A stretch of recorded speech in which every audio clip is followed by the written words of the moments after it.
आज जो कहानी मैं सुनाने जा रही हूँ वो है हमारे कर्मों पर आधारित। ये कहानी सभी महिलाओं को छू लेगी।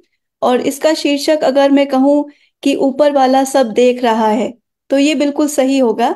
कि जब हम अच्छा काम करते हैं तब सोचते हैं कि ऊपर वाला देख रहा है, पर जब हम बुरा काम करते हैं तो हम कहीं ना कहीं आंखें मीच लेते हैं और सोचते हैं कि कौन देख रहा है।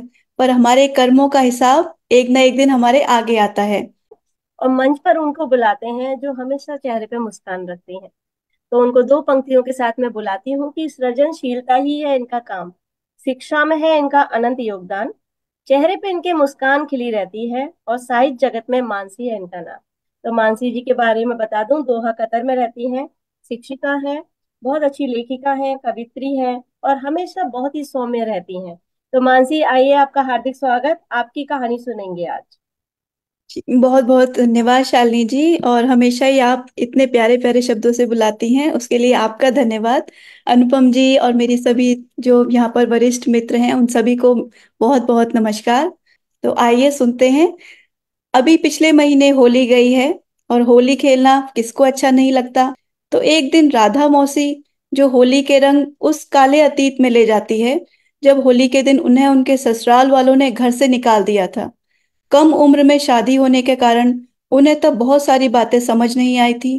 परंतु आज 22 साल बीत जाने पर उन्हें बहुत सारी बातें समझ में आने लगी थी।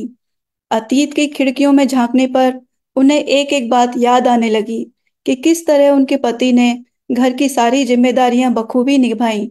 ससुर की मृत्यु के बाद उनके पति ने परिवार की आर्थिक स्थिति सुधारने में कोई कसर नहीं छोड़ी थी। घर बनाने से लेकर बच्चों की पढ़ाई लिखाई तक कभी किसी भी परिस्थिति में पीठ नहीं दिखाई। लेकिन विधि को तो कुछ और ही मंजूर था। मौसा जी की असामयिक मृत्यु ने पूरे परिवार को हिलाकर रख दिया। सभी आर्थिक स्तर पर सुदृढ़ हो चुके थे, इसलिए कुछ ही दिनों में सब कुछ सामान्य हो गया। पर राधा मौसी का तो जैसे भाग्य ही पलट गया।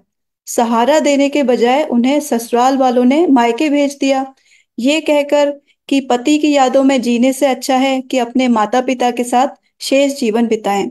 उनके मायके आने के बाद ना तो उन्हें ससुराल वालों की सहानुभूति मिली और ना ही कोई आर्थिक मदद।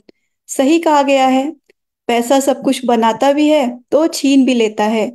मौसी को भी जब उनके शुभचिंतकों ने समझाया, तब धीरे धीरे उनकी समझ में आने लगा कि उन्हें अपने हाथ से छीने हुए सभी अधिकार वापस लेने होंगे।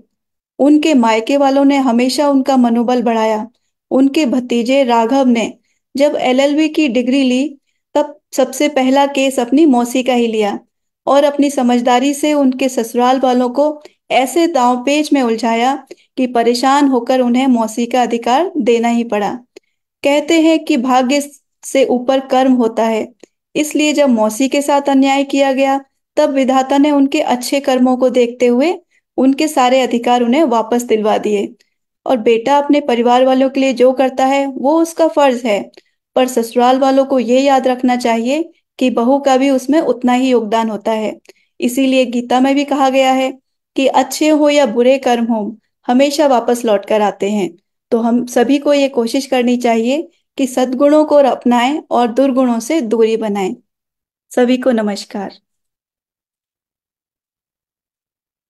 बहुत अच्छी कहानी मानसी। बहुत और सुंदर कहानी, अच्छी थी, बढ़िया। दुर्गुणों को दूर भगाएं और सद्गुणों को बुलाएं। बिल्कुल सही सही बात संदेश है। बात। बहुत अच्छा है कि इस चीज को सोचना चाहिए कि जितना बेटे का योगदान होता है उससे कहीं ज्यादा बहू बहू का भी कम, योगदान बहू करता कम। बिल्कुल बिल्कुल। है। ये बात। चलिए, गोष्ठी को